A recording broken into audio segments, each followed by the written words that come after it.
Alors, cette vidéo est consacrée pour votre premier titre de séjour ou encore votre ouverture de compte bancaire ou l'utilisation de votre carte bancaire. Moi, c'est Christelle Pondy. Ici, je vous partage mon expérience, les conseils, les astuces concernant Campus France.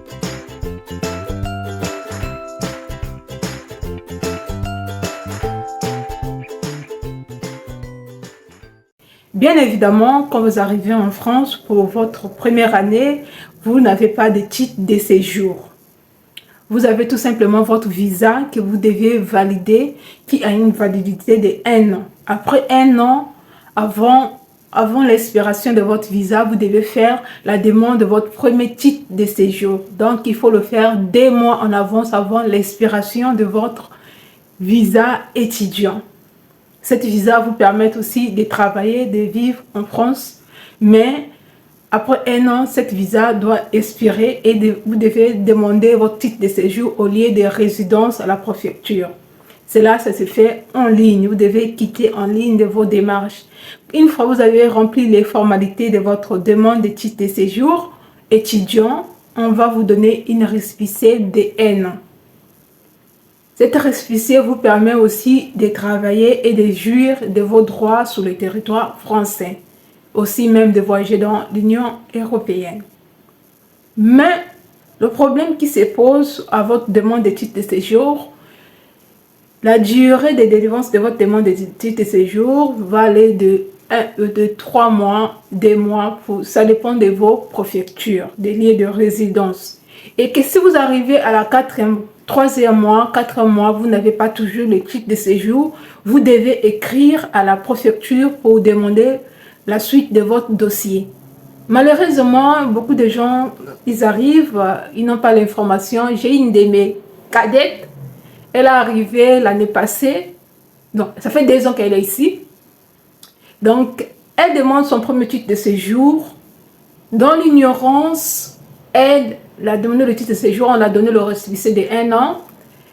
Elle a attendu, elle se disait qu'on va l'appeler ou bien comment. Bien évidemment, on va vous envoyer des messages ou on va vous envoyer un message par mail. Mais le problème avec les mails, vous pouvez recevoir par votre boîte principale ou dans les spams.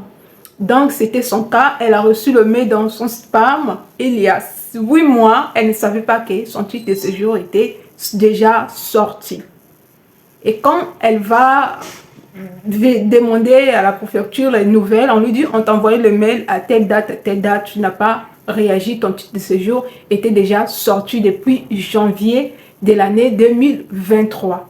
Ce qui veut dire que son titre de séjour est presque expiré.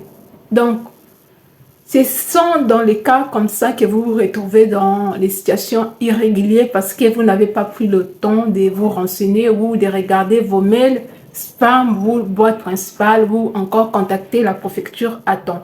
Donc, elle va aller récupérer son titre de séjour qui lui reste que 2 mois. Donc, quand elle prend son titre de séjour, le lendemain, elle doit encore faire les démarches pour le renouvellement de son titre de séjour. Et heureusement, il y a maintenant des récépissés qui durent 3 mois. Donc, vous devez faire très attention sur ça. Prêtez très attention, surtout pour les nouveaux arrivés qui n'ont pas de parents, des sœurs qui ne savent pas comment fonctionne l'administration française. Et ce sont des choses que vous devez faire gaffe. Parce que si vous arrivez dans une situation irrégulière, ça peut coûter ça va tout simplement impacter sur votre vie sociale et sur vos études. Parce que ça va te stresser, tu seras angoissé, tu ne sais pas qu'est-ce que tu vas faire. Dans certaines préfectures encore, on peut peut-être te compliquer la vie. Voilà, ça peut arriver. Maintenant, à ce qui concerne les cartes bancaires. Quand vous êtes étudiant, vous avez droit à des cartes bancaires. Vous avez votre carte bancaire, compte courant et le compte épargne. Le compte courant, c'est là où vous faites vos achats, vous utilisez comme vous voulez. Et le compte épargne, si vous voulez épargner. Malheureusement, c'est la même personne. Elle arrivait en France, elle avait son compte courant, elle avait droit au découvert, elle ne savait pas c'est quoi le découvert. Le découvert bancaire, c'est la banque vous avance les sous si vous n'avez rien sur votre compte. Mais malheureusement, vous devez rembourser cet argent-là une fois vous avez l'argent sur votre compte. moyennant les frais d'intérêt. Les frais d'intérêt, ça peut augmenter si vous n'avez pas remboursé votre découverte à 100. Pour les étudiants, la découverte peut aller jusqu'à 1000 € ou moins de 1000 € ou rien, ça dépend des banques. Il y a des banques qui vont vous accorder le découvert bancaire, il y a des banques qui ne vont pas vous accorder le découvert bancaire. Donc, quand à l'ouverture de votre carte bancaire, prenez le soin de vérifier si vous avez droit au découvert. Si vous ne voulez pas de découvert bancaire, vous pouvez aussi demander à votre conseiller de bloquer cette fonctionnalité. Comme ça, là, vous n'aurez pas de problème. Donc, elle, dans son cas, elle a utilisé sa carte bancaire sans se rendre compte, sans vraiment faire le suivi de son argent, de son solde qui était dans son compte courant. Elle croyait que tout l'argent qu'elle utilisait, c'était son argent. En fin de compte, son argent était fini, elle était en rouge, son compte était négatif, donc la banque lui a porté les sous, avancé les achats au fur et à mesure quand elle faisait des achats. Curieusement, son conseiller bancaire s'est rendu compte qu'elle était déjà à 400 €. Il dit, mais je crois que la personne ne se rend pas compte qu'elle est en phase de découvert. Elle a payé la fille pour lui dire que tu es en découverte bancaire des temps. L'argent que tu utilises actuellement, ce n'est plus ton solde sur ton compte courant, mais c'est nous qui avançons les sous. Elle ne savait rien des finances. Elle était tout simplement, elle n'avait pas d'informations. C'est une personne qui ne connaît rien, qui n'a pas fait l'économie, qui n'a pas fait les finances, donc elle ne sait pas comment fonctionnent les banques. Vous êtes nombreux, quand vous arrivez, vous ne savez pas comment ça fonctionne.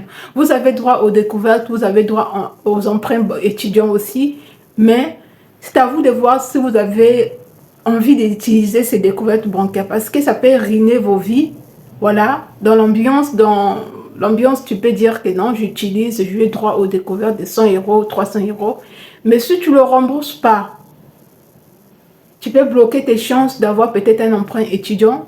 Tu peux bloquer tes chances d'être un client fidèle au niveau de la banque. Oui, malheureusement, ça va te poursuivre toute une vie parce que tu deviens un client insolvable, une personne qui ne rembourse pas ses dettes. Donc, faites faire attention avec la carte bancaire quand vous êtes étudiant ou même vous êtes salarié.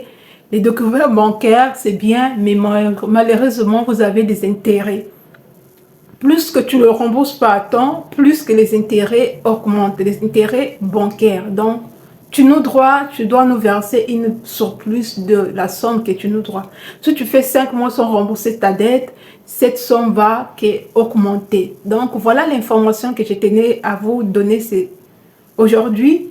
Donc, prenez le temps quand vous arrivez quelque part. Si vous ne savez pas comment ça fonctionne, posez des questions. Ne signez pas des choses pour le plaisir de signer. Ne vous retrouvez pas en découverte bancaire ou ne vous retrouvez pas dans la situation irrégulière parce que vous n'avez pas l'information. Je vous dis à très bientôt. Si cette vidéo vous a apporté de la valeur ajoutée, n'hésitez pas de vous abonner, de liker, d'activer la cloche de notification afin de recevoir de nouvelles vidéos ou encore de vous abonner ou de partager dans vos groupes WhatsApp afin de soutenir la chaîne. Je vous dis à très bientôt.